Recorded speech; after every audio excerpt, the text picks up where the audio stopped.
Outra coisa, o que você também fez, e eu me lembrei agora de um fato interessante. Naquela época também não tinha água gelada, né? Ah, Era é. aqueles potes. Você lembra o que aconteceu com você uma vez?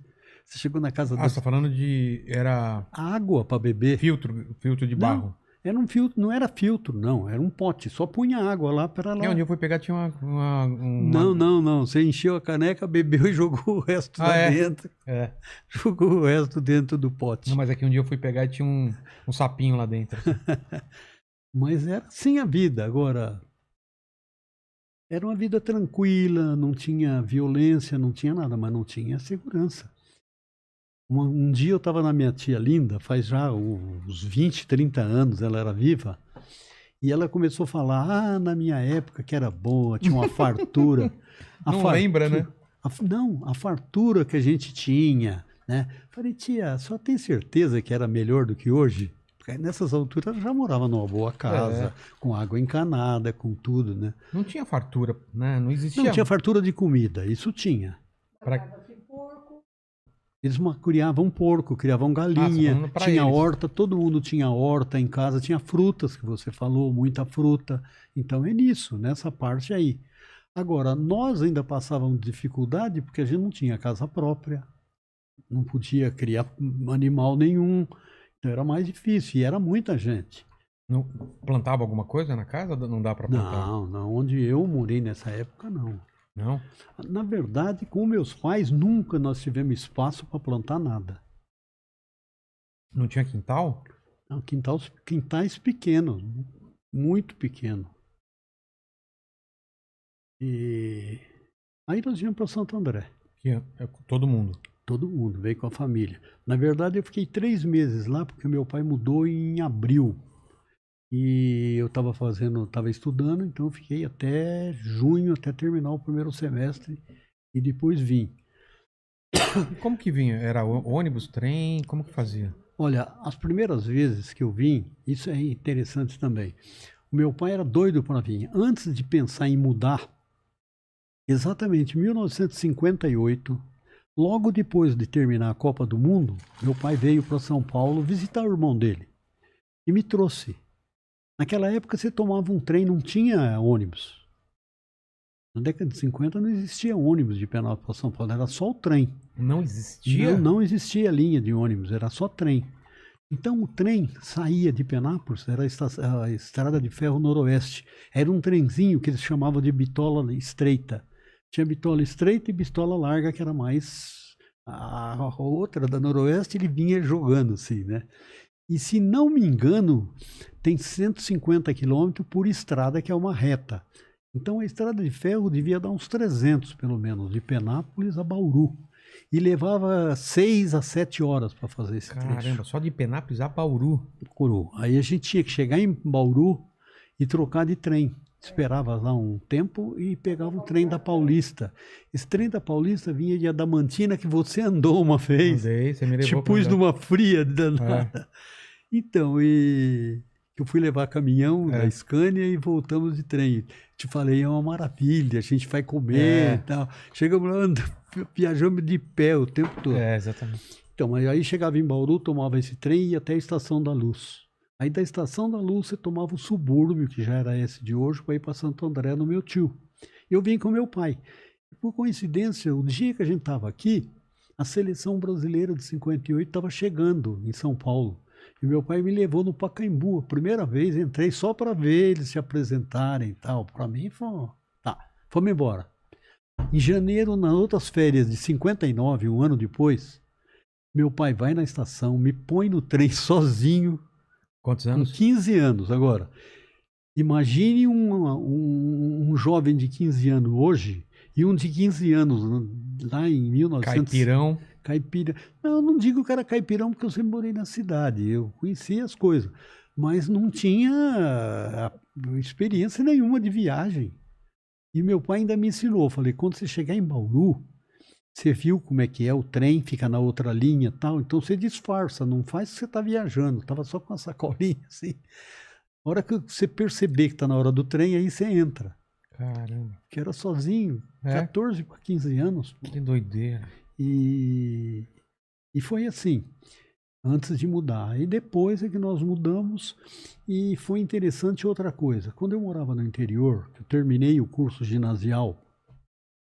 Naquela época, a minha família e todas as famílias quase que obrigavam os filhos a fazer o curso normal. O que é um curso normal?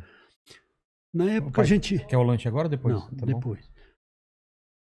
Naquela época, quando você terminava o ginásio, você tinha 3 opções.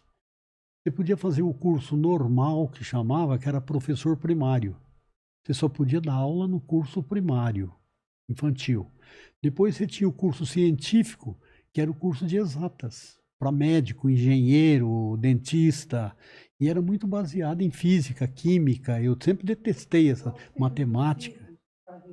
Eu detestava essas disciplinas. E tinha o clássico, que eu sempre, quando eu estava no ginásio, eu imaginava. O clássico era filosofia, sociologia, geografia, história e o resto só línguas.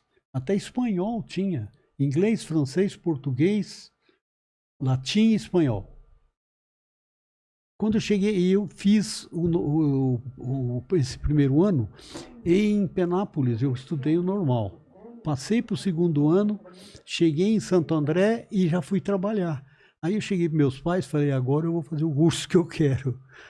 Agora eu vou me responsabilizar por mim, eu já estou ganhando, compro meus livros, eu vou fazer o curso clássico e fiz. Tudo bem. Eu nunca parei, como você sabe, de trabalhar em empresas, em indústrias grandes e tal. Mas o que aconteceu? No curso clássico eu me encantei com filosofia, literatura. Pô, literatura francesa me pegou, o existencialismo, aquilo me bateu. E naquela época era muito voltada essas disciplinas para o comunismo, né? Revolta contra o capitalismo e tal. E eu peguei essa linha e me encantei com literatura, principalmente. Aí eu comecei a pôr na cabeça que qual faculdade que eu vou fazer? Letras. Nunca pensei em fazer letras para dar aula. Não? Mas para me aprofundar em literatura. Mas eu acabei não falando. O curso normal, todos queriam, porque já era uma profissão. Quando você terminava o clássico científico, você não era ninguém ainda. E com o normal você tinha um diploma profissional para ir dar aula, prestar concurso, de dar aula nas escolas do estado, principalmente. Mas eu detestava as matérias do normal. E aí fiz o clássico. Para você ter uma ideia, uma passagem da minha vida que eu nunca esqueço. Ano de 1964. Eu morava em Santo André, perto do cemitério da Vila Assunção, na Avenida Saudades. E o meu pai e o Luiz e o Kid, meus 2 irmãos, já trabalhavam não era uma oficina, era talvez em Santo André a mais fino concessionário, Willys e Ford. Então eles vendiam, tinha loja de venda de carro novo, tá? Naquela época era o Aero Willys, o Dauphine, o Gordini, o Jeep. Já tinha o Jeep? Jeep Willys, claro, esse Jeep de guerra. Jeepão, assim. Ah, tá. O Jeep tradicional, aquele de guerra e tal. Gordini. Não, e tinha o Rural Willys, que era famosa também. Ah, não conheço. Rural Willys era quase um carro, mas era uma perua, bem perua. Aliás, daqui a pouco vamos ver o chat aí, né, que o pessoal tá falando aí, que a gente... O pessoal tá acompanhando? Tá perguntando alguma coisa aí ou não? Tá, o pessoal tá gostando muito de ouvir as histórias aqui. Então, tinha a Rural Willys e tinha uma caminhonete também da Willys, tudo da Willys.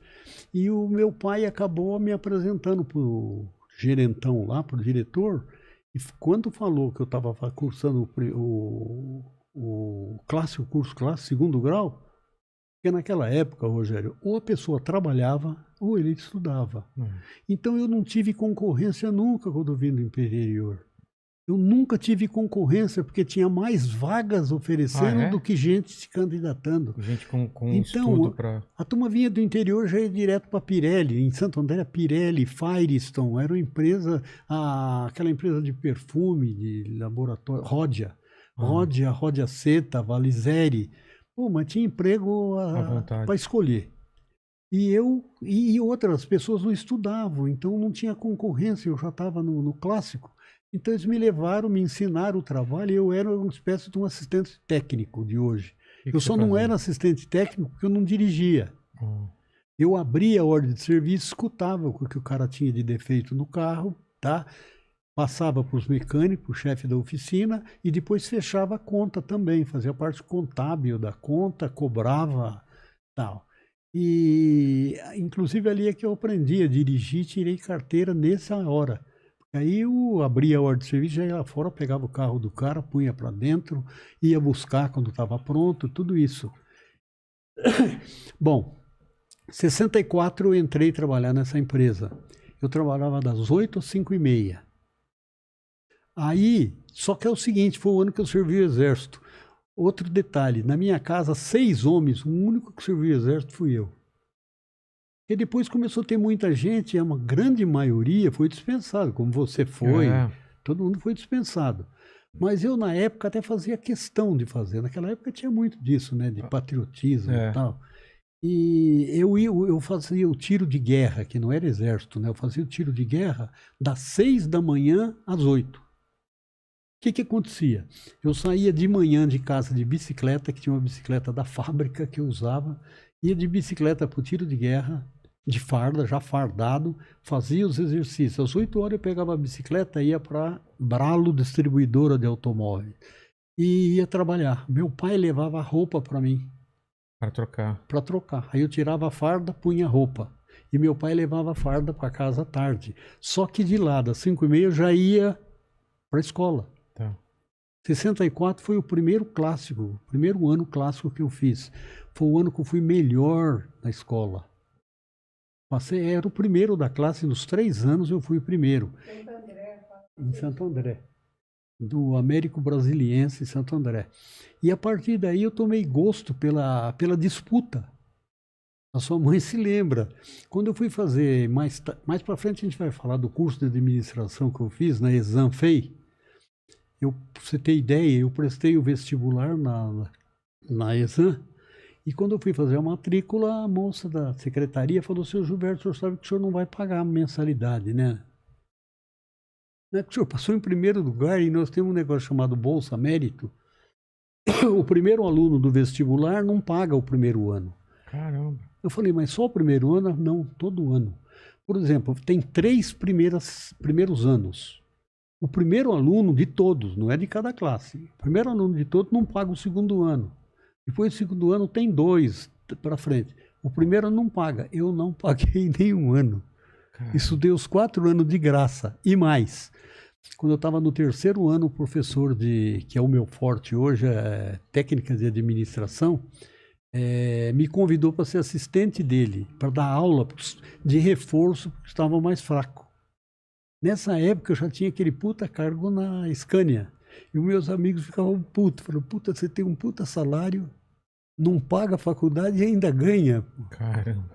Mas voltando lá, olha, eu saía de casa então às 5h15, 5h20 da manhã para ir pro tiro.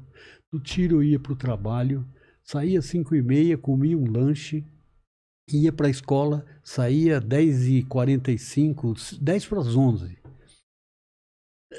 Sem contar que isso foi no primeiro ano, em 64 eu morava em Santo André. Só que no último ano, em 66, eu morava em Mauá já. Foi quando eu conheci o Lemos. E a gente tomava um ônibus ali em Santo André e ia chegar meia-noite em Mauá. E você sabe que em Mauá eu tinha que tomar outro ônibus para ir até o bairro que eu morava, no Jardim Mauá. E quando eu perdi esse ônibus? Tinha que ir a pé meia-noite, naquela escuridão, naqueles bairros ali. Então, a escola foi isso, né? Depois foi fácil, porque depois eu já tinha um bom cargo, ganhava bem, tinha tempo para estudar. A briga dos meus colegas, até hoje, eu tenho até um texto escrito. Por que a gente hoje tem que provar por que você faz as coisas bem feitas e entrega no prazo? Teve colega meu que falou, Gilberto, você está nos prejudicando, pô. Você entrega o trabalho em dia, o professor acha que todo mundo tem a obrigação de entregar. Falei, tá bom, então eu vou atrasar. Tá vendo, Mandíbula? Tem que fazer o trabalho bem.